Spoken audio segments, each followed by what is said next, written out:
আন্তর্জাতিক চাপ কমাতে ঢাকার হাতে শেখ হাসিনাকে তুলে দিতে পারে ভারত। গুম খুনের কয়েকশো মামলায় স্থান হবে কারাগারে, হতে পারে মৃত্যুদণ্ড। মাথার উপর খাড়ার মতো ঝুলে আছে পিলখানা হত্যাকাণ্ড, শাপলা চত্বর হত্যাকাণ্ড ইত্যাদি। শেখ হাসিনাকে দিয়ে শুরু জুলাই গণহত্যার বিচার।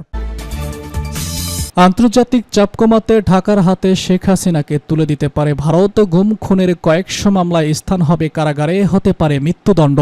শেখ হাসিনার সবচেয়ে কাছের বন্ধু ভারতের প্রধানমন্ত্রী নরেন্দ্র মোদী এখন তাকে আশ্রয় দিতে ভরসা পাচ্ছে না। অথচ শেখ হাসিনা তার নিজের গদি টিকিয়ে রাখার স্বার্থে ভারতের কাছে দেশকে বিকিয়ে দিতে সামান্যতম দ্বিধাও করেনি। বাংলাদেশের পররাষ্ট্রমন্ত্রী এ.কে. মোমেন একসময় বলেছিলেন, ভারতের সাথে আমাদের স্বামী স্ত্রীর সম্পর্ক।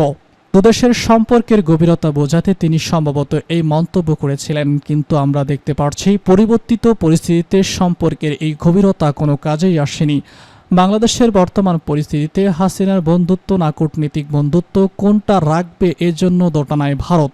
কারণ বিক্ষোভ দমনে বহু মানুষের মৃত্যু হয়েছে। এছাড়া ভোট অধিকার, বাকস্বাধীনতা হরণ, মানবাধিকার লঙ্ঘন, কূটনীতিক ও অর্থ পাচার, রাষ্ট্রীয় প্রতিষ্ঠানগুলোকে ধ্বংস করা, ঋণের নামে ব্যাংক লুটের সুযোগ দেওয়া সহ অসংখ্য অভিযোগ শেখ হাসিনার বিরুদ্ধে।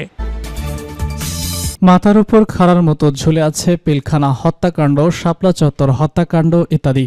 16 জুলাই আন্দোলন চলাকালে পুলিশের গুলিতে মারা যায় রংপুর বেগম রোকেয়া বিশ্ববিদ্যালয়ের ইংরেজি বিভাগের ছাত্র আবু সাইদ। সরকারের বর্বর দমন পীড়নের প্রতিবাদে নানা ধাপে প্রায় 400 মানুষের প্রাণহানি ঘটে। এর জেরেই হাসিনার বিরুদ্ধে গণহত্যার মামলা, ফলশ্রুতিতে তার মৃত্যুদণ্ড হতে পারে আজ। সেজন্য তাকে রাজনৈতিক আশ্রয় দিলেও কূটনীতিক প্রক্রিয়ায় বাংলাদেশের নতুন সরকার শেখ হাসিনাকে ফেরত চাইবে। উল্লেখ্য, ইতিমধ্যেই বৈষম্য বিরোধী ছাত্র আন্দোলনের নেতৃবৃন্দ দেশত্যাগী হাসিনার বিরুদ্ধে আইনি পদক্ষেপের দাবিও জানিয়ে দিয়েছে। সেই ক্ষেত্রে হাসিনার বিষয়ে ভারতের অবস্থান হবে শ্যাম রাখি নাকি কুল রাখি।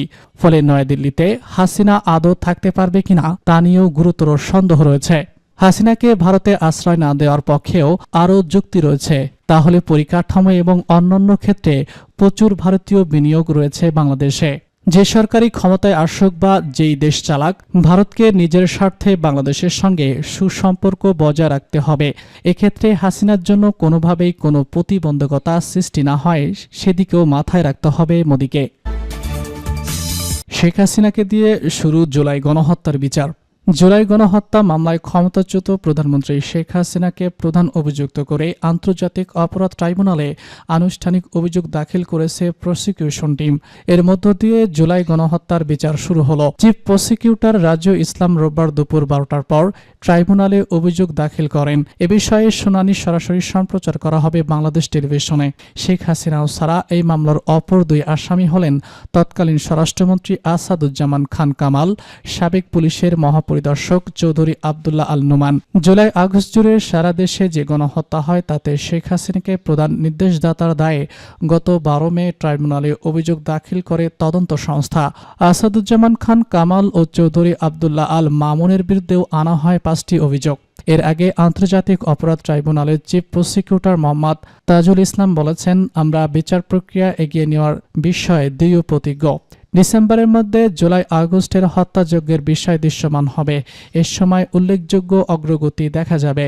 বিচার এমনভাবে করা হবে কেউ যেন মান নিয়ে প্রশ্ন তুলতে না পারে। শেখ হাসিনাকে বিচার আজ পুরো দমে এগোচ্ছে, তবে তদন্ত শেষ করতে যুক্তিসঙ্গত সময় লাগবে। সপ্তাহ দেড়েক আগে এক সংবাদ সম্মেলনে রাজু ইসলাম জানান, জুলাই সংঘটিত মানবতা বিরোধী অপরাধের উস্কানিদাতা হিসেবে শেখ হাসিনার বিরুদ্ধে 1 নম্বর অভিযোগ আনা হয়েছে। জামায়াতের নিবন্ধন অবৈধ ঘোষণার রায় বাতিল। রাজনৈতিক দল হিসেবে বাংলাদেশ জামায়াত ইসলামীর নিবন্ধন অবৈধ ঘোষণা করে হাইকোর্টের রায় বাতিল ঘোষণা করেছেন আপিল বিভাগ। প্রধান বিচারপতি সৈয়দ রেফাত আহমেদের নেতৃত্বাধীন 4 সদস্যের আপিল বিভাগ আজ রোববার এ রায় দেন। এর আগে গত 14 মে দলটির করা আপিলের উপর শুনানি শেষে আপিল বিভাগ রায়ের জন্য আজকের দিন ধার্য করেছিলেন। রাজনৈতিক দল হিসেবে জামায়াতকে নির্বাচন কমিশনের দেওয়া নিবন্ধনের বৈধতা চ্যালেঞ্জ করে 2009 সালে রিট করেন সৈয়দ রেজাউল হক চাঁদপুরী সহ 25 ব্যক্তি। রিটের চূড়ান্ত শুনানি নিয়ে সংখ্যাগরিষ্ঠ মতের ভিত্তিতে জামায়াতের নিবন্ধন অবৈধ ঘোষণা করে 2013 সালের 1 আগস্ট রায় দেন হাইকোর্টের 3 সদস্যের বৃহত্তর বেঞ্চ। একই সঙ্গে আদালত এই রায়ের বিরুদ্ধে আপিল করার সনদ দেন, যা একই বছর আপিল হিসাবে রূপান্তরিত হয়।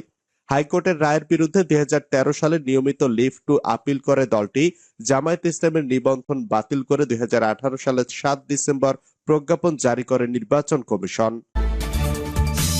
নিবন্ধন ফিরে পাওয়ার রায়ে যে প্রতিক্রিয়া জানালেন জামায়াত আমির।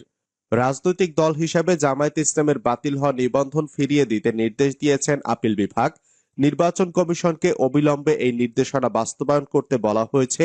তবে দলটির প্রতীক দাঁড়িপাল্লার বিষয়ে কোনো আদেশ দেননি আদালত। আপিল বিভাগ প্রতীকের বিষয়টি নির্বাচন কমিশনের উপর ছেড়ে দিয়েছেন।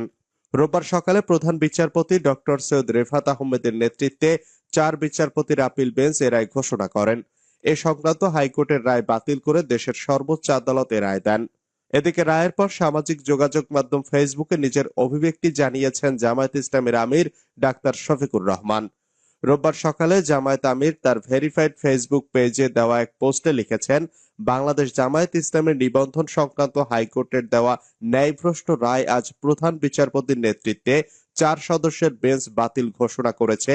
মহান রবের দরবারে নত শিরে শুকরিয়া আদায় করি, আলহামদুলিল্লাহ সুম্মা আলহামদুলিল্লাহ। তিনি আরো লিখেছেন, পরবর্তী প্রক্রিয়ায় নির্বাচন কমিশনের সঙ্গে সম্পৃক্ত মহান রবের সাহায্য চাই, আমরা যেন দ্রুতই আমাদের পূর্ণ অধিকার ফিরে পাই, আমিন।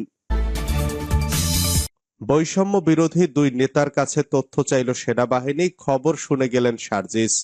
জাতীয় পার্টির চেয়ারম্যান জিএম কাদেরের রংপুরের বাসভবনে হামলা ও ভাঙচুরের ঘটনায় বৈষম্য বিরোধী ছাত্র আন্দোলনের 2 নেতার কাছে তথ্য চেয়েছে সেনাবাহিনী।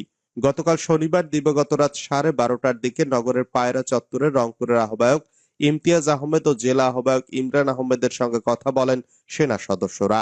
ওই খবর পেয়ে রাত 1:30টার দিকে ঘটনাস্থলে ছুটে আসেন জাতীয় নাগরিক পার্টির মুখ্য সংগঠক সার্জিস আলম। তিনি এখানে 72 পদাতিক ব্রিগেডের কমান্ডার ব্রিগেডিয়ার জেনারেল হুমায়ুন কায়ুমের সঙ্গে কথা বলেন। পরে রাত 2টার দিকে বৈষম্য বিরোধীদের 2 নেতাকে নিয়ে ঘটনাস্থল ছাড়েন সার্জিস। প্রত্যক্ষদর্শীরা জানান, গতকাল রাত 12টার দিকে পায়রা চত্বরে কয়েকটি গাড়িতে সেনা সদস্যরা এসে ইমতিয়াজ ও ইমরানের সঙ্গে কথা বলেন। জিএম কাদেরের বাসভবন দ্য স্কাই ভিউতে হামলার সময়কার ভিডিও ফুটেজ ও স্থির চিত্র দেখিয়ে অভিযুক্ত ব্যক্তিদের শনাক্ত করতে বলা হয়। এ বিষয়ে ইমতিয়াজ আহমেদ প্রথম আলোকে বলেন, সেনাবাহিনীর পক্ষ থেকে ফোন পেয়ে আমরা পায়রা চত্বরে যাই। তারা হামলাকারীদের শনাক্তে আমাদের সহযোগিতা চেয়েছে। আমরা নিশ্চিত করেছি আমাদের লোকজনের হাতে লাঠিসোঁটা ছিল না, কেউ থাকলে আমরা তথ্য দেব।